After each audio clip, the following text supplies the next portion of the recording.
Notice anything different? Well, fortunately, you probably see this one right here because I am fully bald. I have literally no hair, but it'll grow my hair eventually in a few days. So, besides the point, the reason why I came here to this video is that we have a couple of chapters that I completely missed. Let's talk about The Way It Departed because I read the last time I read this fic was in 2020 when he did chapter 22. We're talking about Tommy Andres, who used to be a writer, but no longer works writing, or he might be in a different journey, something like that.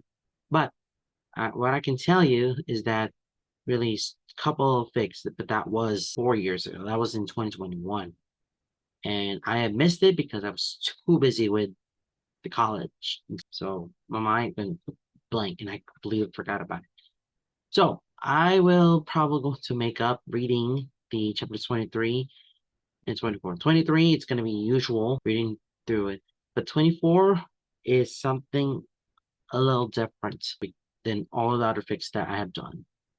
So I know it's 2025, so we're going to go over with the chapter 23. The difference between the three, you don't even see what are the words in this fic, what I'm about to read.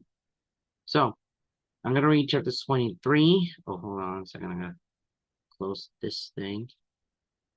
So we are here at two chapters we're dealing with. So we have chapter 23 and chapter 24. So we have two more chapters here. One is going to be the typical story. I'm going to read it out to you. And 24 is going to be something a little different, according to Andrea. So, all right, let's knock these two chapters out of the way. All right, let's get started. Here we go. Chapter 23. As we enter Nam, the sounds of hammering ceases. In the last night of the setting sun, I see workmen pack up their tools. Strange sounds can be heard from the surrounding forest, but I can't make out what it is. My entourage, the investors, seem only mildly interested in the majestic buildings. They're too tired and too tipsy to care about money matters at this hour, even though it's the reason they are here in the first place. That suits me just fine. A strange green light emits from what I assume must be the city hall. Curious, I will need to check that out later. We are welcomed by a very friendly representative who humbly apologizes the mayor is unavailable to meet us at this hour, but assures us that he is looking forward to host us in the morning. He offers to show us to our accommodations, and my party is happy to fall to get their sleep. I excuse myself. Time to get to work. I put on my trusty old thermal eyepiece and see perfectly in the dark. Goodbye, Elon Ron. Hello, Ronin Incognito. I slip into the shadows, trying to come up with a game plan. But just all a reminder, everybody, this right here is referring to Cole. So this is Cole's point of view. This is Cole's. We are not ready for this. I stumble out of the city hall and into the main street where I was greeted by a relieved, but clearly stressed out and fatigued Salil. She has donned her phantom ninja armor and looks like ninja goddess. She fills me on everything. The approaching army of Klaus's skulking warriors will be upon us soon. Celia hopes that her traps have thinned their ranks, but there's no telling how many we will face. I fill her in on what have happened on my end, and I see her courage sink even deeper. She closes her eyes for several seconds, and I know that one of the biggest battles I have ever witnessed takes place right in front of me. When her eyes open again, it is clear that she has won her internal battle. The sun is set now, but the first light of the moon reflects in her steely gaze, and I know that she is ready to fight with all her might. I weight my trusty hammer in my hands and push the pain of my scar to the back of my mind. Silt starts to talk about a backup plan, something about the mayor in a warehouse. I catch something out of the corner of my eye before she can finish. A shadowy figure lurking in a nearby alley. Oh, they are here. I twirl into spinjitzu and cover the distance in the blink of an eye. I don't hold back and expect the sound of rattling bones as I take down the skulking, but there's no rattling bones. A pain moan sounds as the figure files backwards from the impact, and then a flashy thud as it hits a wall. I strike my fists together and lift my hammer for another strike. The green light from my scar mixes with the orange glow and create a weird, unmatched palette which illuminates my foe. And I can't believe my eyes. I can't believe my eyes. I haven't seen Cole since shortly after the ninjas so went missing. This is Salil. What is he doing here? And why is that scar he suffered on the day of the departed lit up bright green? And ow, that really hurt. Cole looks surprised to me as I am to see him.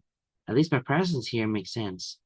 Well, if you know me, there is money to be made, and rumors have it that there are plenty of precious metal from defunct ninjoids and rusting away in the forest around here. But what is Cole doing here, and why he's so on edge? I look over to another figure approaching. The features of a stern but beautiful female face catches the green/orange light and bounces off her metallic armor. Something tells me that I have come across it more than just a romantic encounter in an alleyway. Cole grabs my collar and pulls me to my feet with something that looks like a relieved smile. Ronan, what the heck are you doing here? Did you bring weapons? You're going to need weapons. Why do you need? In that moment, I learned that the sounds from the forest were and why I need weapons. Skulkin come running down the main street, screaming tongue-less battle screams. Cole and the woman spin around. They share a brief look and put on their mask. Well done, Ronnie. Walk right into what is none of your business. Again, why do this always happen to me? I hear my wife's voice in my head saying those exact words. And though every sensible fiber in my body screams for me to get out of here, I know I'm not cut out for hero stuff, but Cole's a friend, at least, and he needs my help. Besides, there aren't that many sensible fibers in my body anyway. The woman tosses me a sword. Name Salil, she says after storm up after Cole. If it rattles, break it. And then this is a little bit Cole here. The Skulkin are dragging people from their homes. I know why. Master Yang told me. The hapless citizens of Nam will be hosts to the Edo acolytes from the departed realm once the scar on my forehead finally bursts open and allowed them to escape into this realm. It is probably my imagination, but it feels like hundreds of tiny hands are pressing outwards on my skull. I shake it off and attack. This is one of those moments my mother spoke to me about. I didn't understand it fully at the time, and I'm not really sure I do now. My head is spinning. I can't quite make out or remember her exact words right now, but it gave me something to strive for. I hope I will find some time for me to reflect on it at some point. If I live long enough, that is. Splints of bone rain down my face as I free two children from the grasp of a skulkin. I spin the jutsu over and freeze more bone fragments and more. Then I see another familiar face. It would have been good news, but there's something menacing about his posture. His large metallic frame is unmistakable.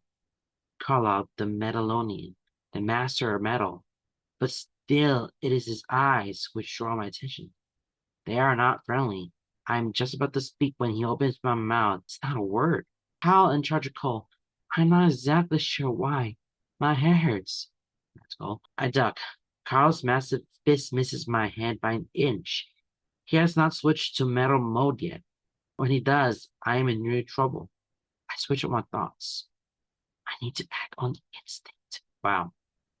This is a very phenomenal chapter that I ever read too, because Cole's in the journey also with Salil into this little nom, and then something felt unexpected. There's Carl up right there. Those words are supposed to be English, but it went somewhere. I don't know what that is, but it's somewhere. I'm very interested to see how that chapter 24 is going to go. Well, good news. I have another chapter approaching. This one's a little different than any other chapter. So here's chapter 24. Here we go. This is just actual fiction now.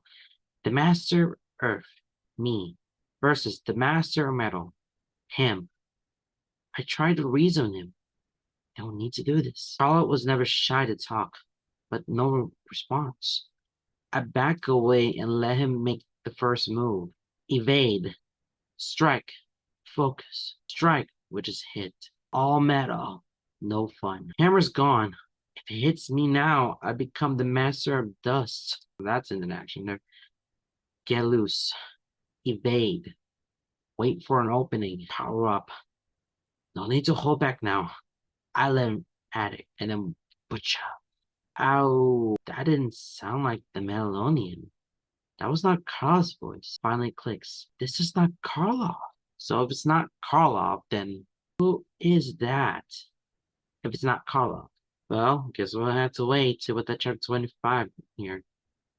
I think it probably stuck here, probably where it ends. Because this is 2025, I think this is where. We're in 2025. This was released in 2021. We don't know where that chapter is. We don't know where 25 is going to be.